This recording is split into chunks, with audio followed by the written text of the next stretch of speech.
Hello everyone, this is Kerry Anderson. Hope you're all doing well. In today's video, I'll be talking about can the ketogenic diet improve acne. So if you like the video related to total health, I would like to request you all please do subscribe the channel, hit the bell icon and give thumbs up so that I will come up with more and more videos with lots and lots of information. So here we begin. Let's go.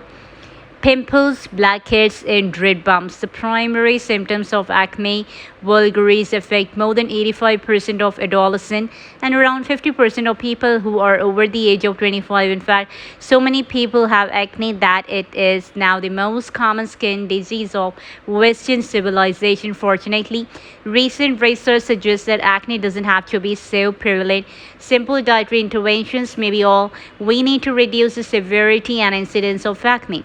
But is it really possible to treat acne with a keto diet? So to get a deeper understanding of how this might be possible, we need to look beyond the surface of the skin.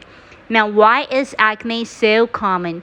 Genetic can strongly influence a patient's risk of developing acne, but acne causing genes cannot explain the current acne epidemic. Epidemiological studies suggest that diet has the biggest impact on the severity and prevalence of acne, more so than cleanliness, smoking, and stress, which all have been found to have little to no association with acne. More especially, the Western diet seems to be the primary instigator of the current acne epidemic in Western societies. When we look at the data from other non-westernized culture, such as in Ute or Okinawan Islander, hunter-gatherers, and Kinawan Islander, acne is a rarity. However, the epidemiological evidence is not enough to draw the conclusion that the Western diet causes acne.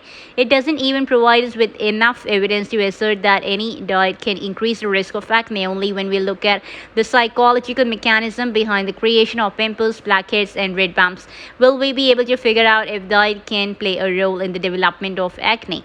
Now, how acne is formed. Whiteheads, blackheads, and red bumps are formed when a combination of the following factors is present in the skin.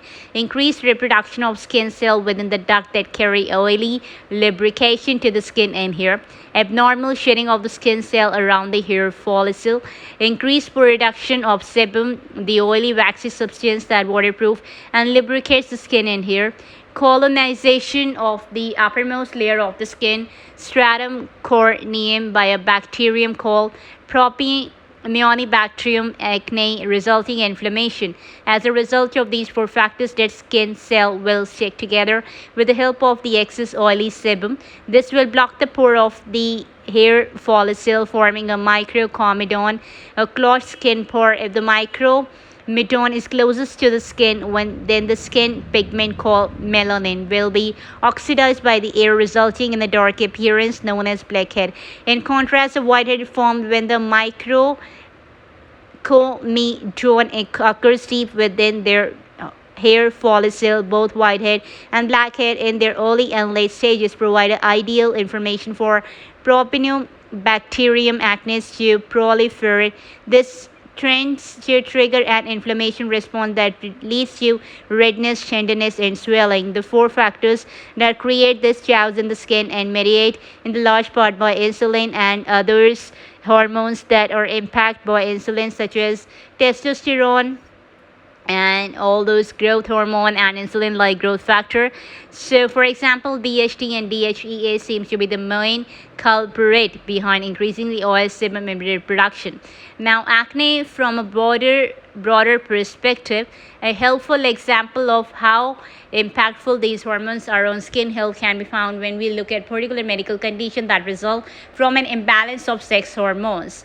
So a more common example of how closely linked hormonal level are to acne prevalence can be found in teenagers. Puberty induces rapid increase in many of the hormones we mentioned above. This result in rapid growth and sexual maturation, with the unfortunate side effect of acne. However, genetics and puberty are not the only contributing factors to acne formation, especially when you consider the fact that more people have acne in westernized societies than ever before.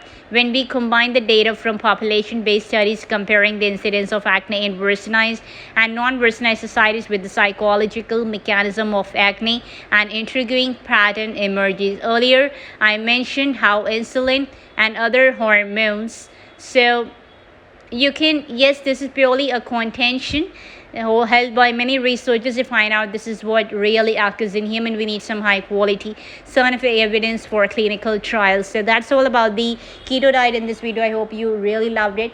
I'll definitely come in the next video with my another video. Till then, God bless you, bye bye, and take care.